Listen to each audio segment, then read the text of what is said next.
Everybody, Clovis here with UNAS Technology LLC.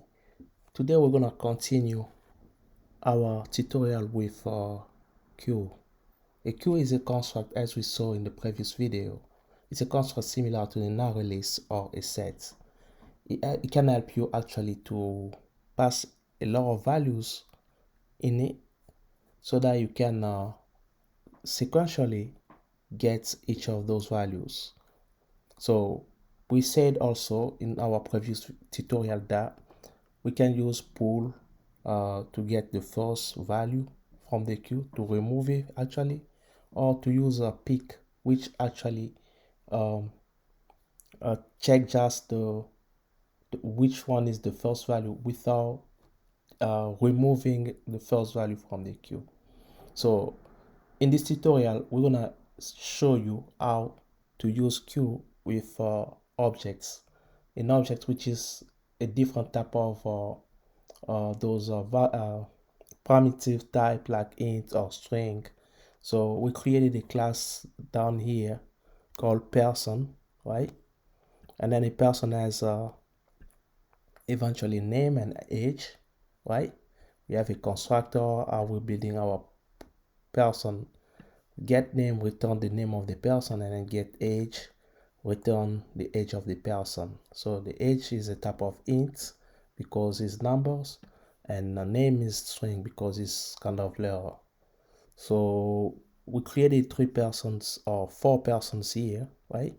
We created Alan, Mike, Stacy, and Mary.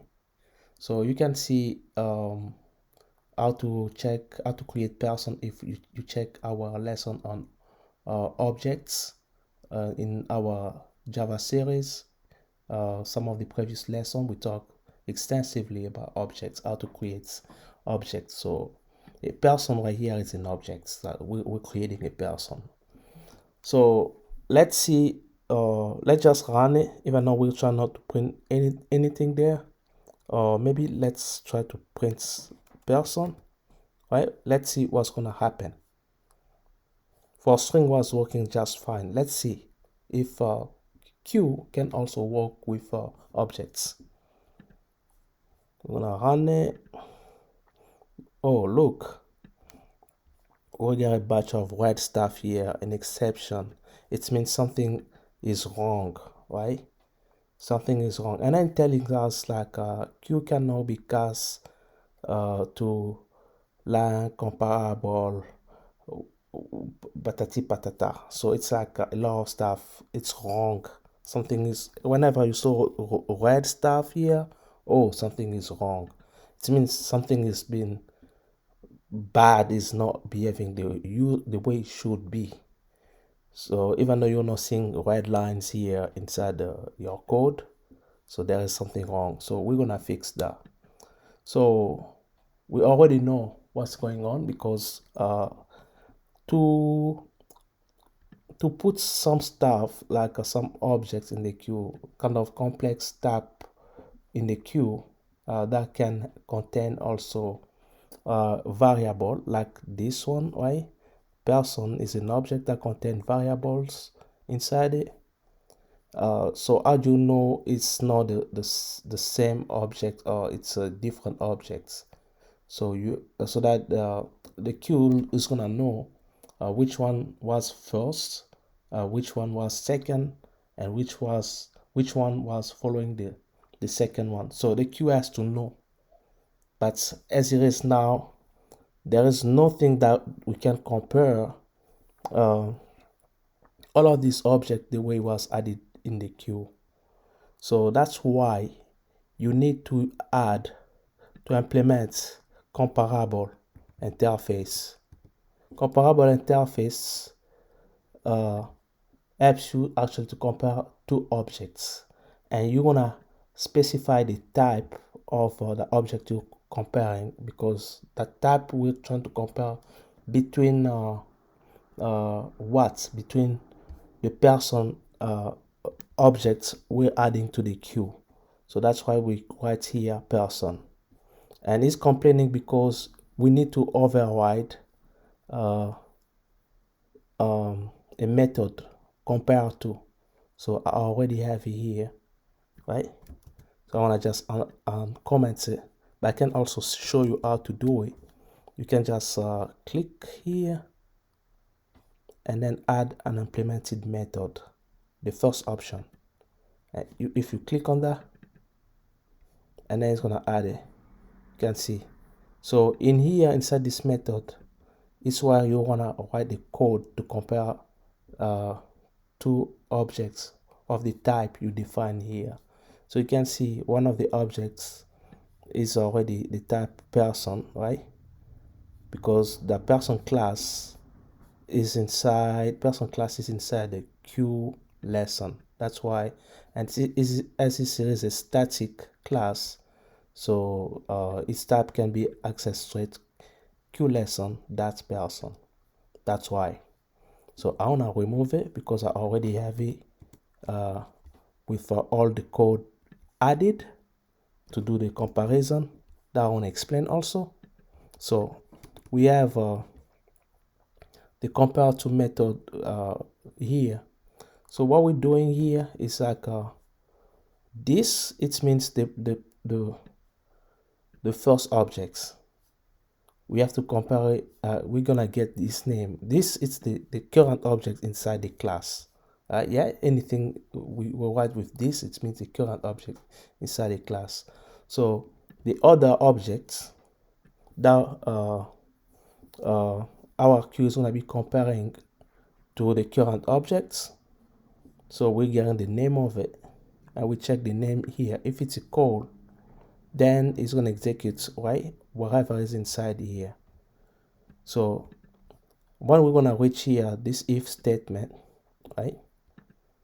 We're gonna check again if they have the same age. If they have the same age, we return 1 because compared to return an integer. So if it's 1, it means yes, they are equal. It's like we're returning true.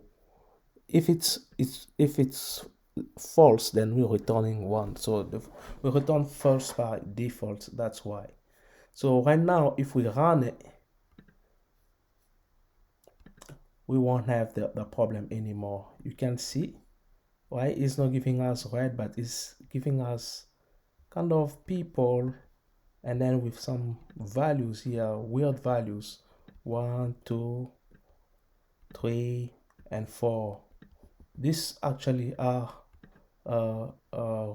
referring to the objects we're passing through that queue, the person people queue, right?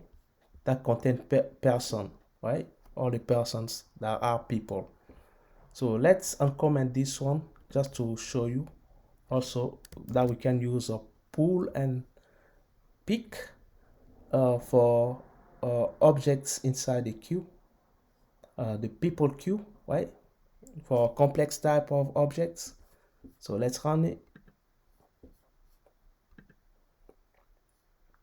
And there we go. You can see here we have four objects, right, added to our people queue, and we pull George, and we check after pull. You can see already the size, the length, even the length of this one compared to what we have after pulling George. What came after is shorter, so it doesn't contain a lot of objects inside. So, and then we do the pick. Then we did the pick. We pick Mary, and we could have also just added this below, so that to see after we're gonna go after pick and see the people after doing the pick, right? And then after Mary. So this one is giving us Mary right here because we are doing pick, and this one on the top here is giving us George. Let's run it and then see again.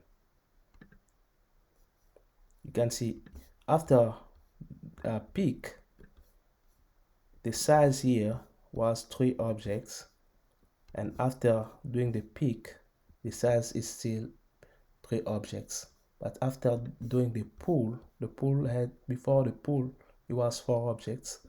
After doing the pool, like after removing actually George from the object that contained George, then is no longer 4, it became 3. That's all. Thanks for watching this video. Please like and subscribe. See you next time. Thank you. Bye.